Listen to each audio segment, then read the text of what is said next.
All right, welcome to the video. We are at the gym. We're at it's like a private gym in a community that I'm a part of. And we want to talk about the race in Haines City. There is a lot to talk about.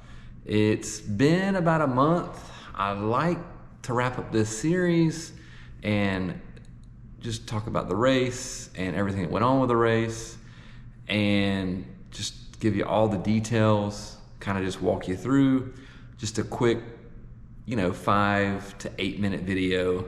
And I'll put all the highlights in there. I'll walk you through, checking in and everything. Even got some good footage of transition. So let's just get this video started. And this is gonna be race day recap. So race day recap. We got up at 4:30 in the morning, drove an hour, already had my bike checked in, so the bike was already there. With a 70.3 Ironman, the only difference is it is not a clean transition area. And what they mean by that is a half Ironman versus a full Ironman. You're gonna be talking half Ironman, you set everything out at your bike, and that's your transition area. A full Ironman, they're gonna have transition sections. They're gonna have your bike gear in a line. They're gonna have your run gear in a line, and they have a clean transition. The only thing that's in your transition area will be your bike, water bottles. I've seen people rubber band their shoes to their cleats, to their clip-on pedals. I've seen everything. And I want to stop on the clip-on pedals and your cleats for a second. Every race, you don't know how many times I've tightened up my cleats on the bottom of my bike shoes. And every time they are loose. You just torque them down. Just whatever that torque spec is, just torque them down, make sure they're tight. If you don't have a special tool that is provided by the folks that make the torque down wrenches for that particular one, just tighten it with an Allen wrench. As long as it's tight and not loose, you'll be good. So that little pro tip for you. So moving on. So transition area, you know that it's not a clean transition area. It's kind of messy. There's a lot of stuff going on. Also, too, we're going to talk about the swim part. Now, my swim is about a 2-minute pace or faster. I've done this swim the past 9 years in about 40 minutes. This year, I hit the water. It's 60 degrees. Ironman said it was 65 or 68 or something like that. I don't know if I got hypothermia. I don't know what hypothermia feels like, but it felt like I had hypothermia. And I'm doing my thing. I hit the water. I went out way too fast. My chest was just felt like something was just sitting on top of it. I couldn't breathe.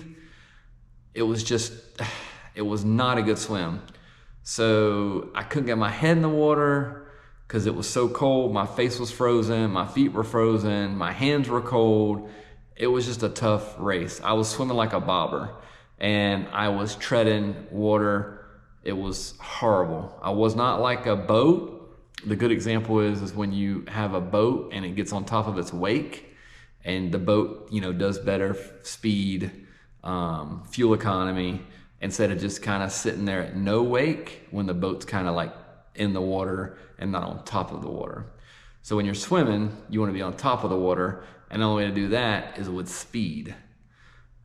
And you're facing the water, which I could not do. So I'm praying.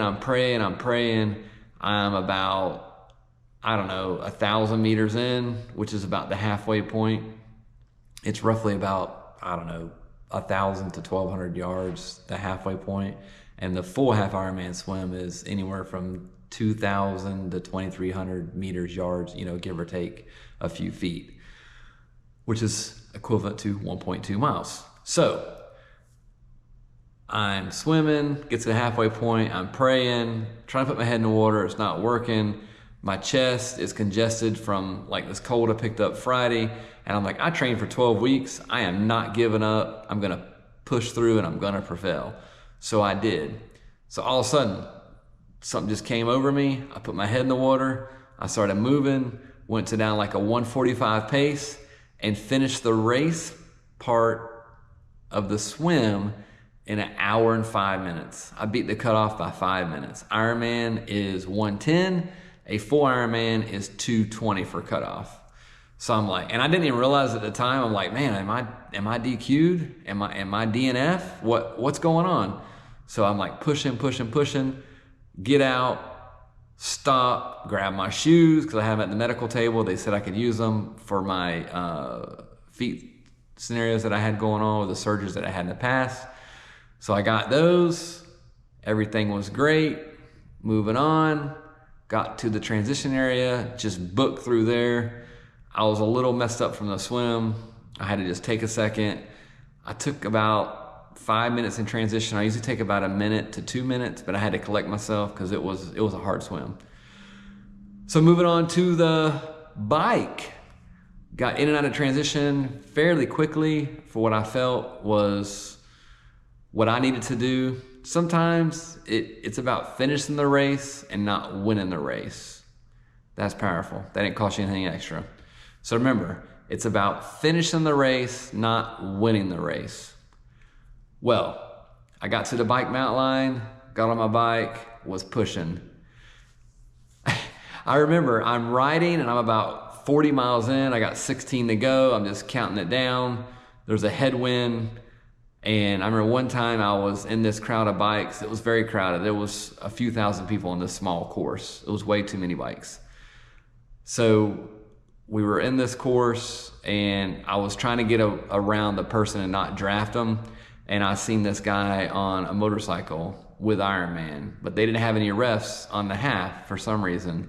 No USAT officials. But Chattanooga, a few months ago, they had refs, they had bikes, and they were on top of giving you cards for drafting or crossing over the line. Now, didn't do either of those. I kept my nose clean and pushed through.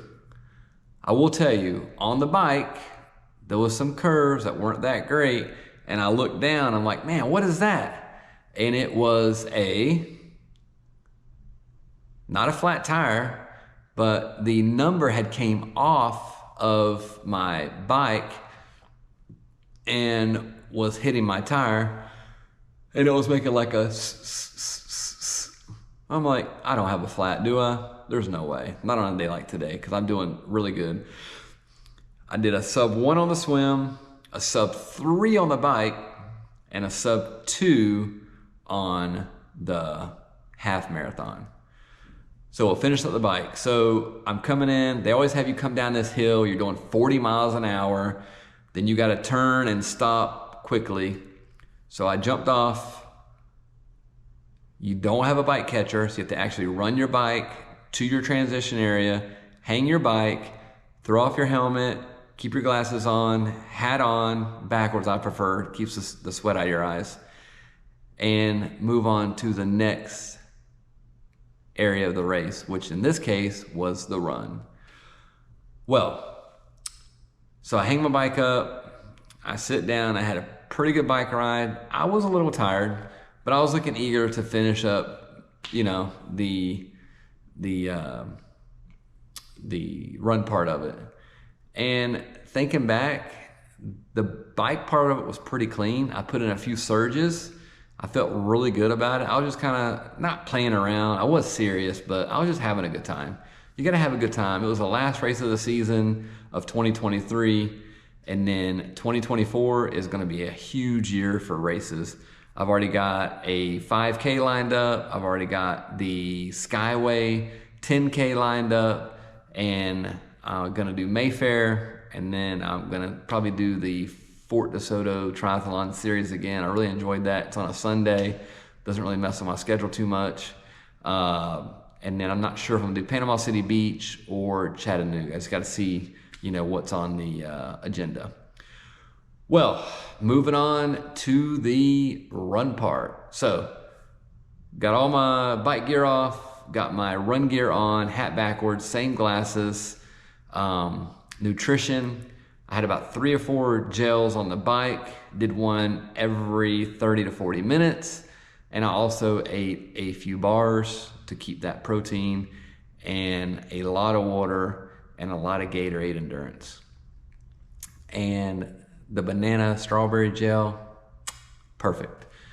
I recommend to just get whatever gels you can get. They're all important and they're all great. Just see which one works for you, and don't ever change your race day strategy or plan for nutrition. Keep the same, because you'll be sorry. So on the run, I'm moving. Everything's doing great. I did train hills for 12 weeks, and I do believe I'm gonna keep hills in my training schedule because I feel pretty good about them. So yeah, I ran a few hills in the beginning of the first loop. They weren't bad. Everybody's walking them and I'm running. I'm like, I am not walking these hills. So I pushed through after that 56-mile bike ride, and I felt great. I didn't feel any type of way. I did my gels every 30 to 40 minutes.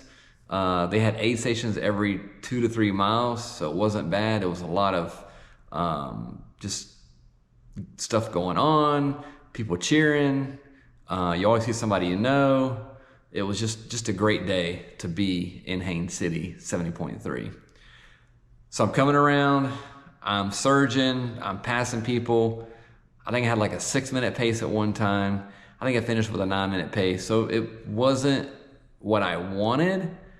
I don't like to settle because I want to push a little harder next year. I just got to work on the swim and the coldness of the water because it shocked me. It took me out of the game, but I finished.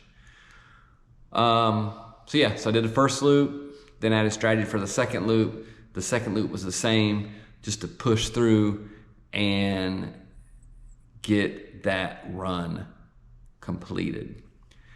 And, after the swim and the bike and I did the run, I felt really good, really good. And even I remember like finishing the race, you come through and they're like, Keith Brantley, you are an Ironman. And I did my little thing that I do, like my little trademark thing. And I don't know, I was looking for like a shirt, a finisher shirt, and they give me a few caps that had finisher on it, which whatever, they're cool. It's part of your package that you get when you sign up for the race. Then they had subs and sodas and chips. So the food wasn't that great afterwards. I'd have rather had pizza. I figure it's easier. But you just never know what they're gonna do. So yeah, that pretty much wraps up 70.3 Haines City. Looking forward to a 2024. Very strong year. I am in my off season right now, but I'm still running, cycling, and swimming. I do something every day. I'm trained 7 days a week, at least 30 minutes. I do a session. They've been pretty hard sessions. Like the other day I swam and it was like, I don't know, a 2:15 pace, and I've been doing 2:30, 2:40. So I was very pleased with that pace. So that's really all I got. Yeah, I checked all the boxes. The race went perfect. I cleaned it up after the swim. I mean, what can I say? I still had a few matches in my matchbook to burn. I had plenty of hay in the barn, and I don't know. I'm looking forward to a great 2024. But as usual, thank you for watching. Thank you for subscribing to this 2023. It was a great race season, and I got some highlights I'm gonna put on here so you can see what's going on with the video. I don't know. I guess we'll see you in the next video. Thanks for watching. Don't forget to hit that thumbs up.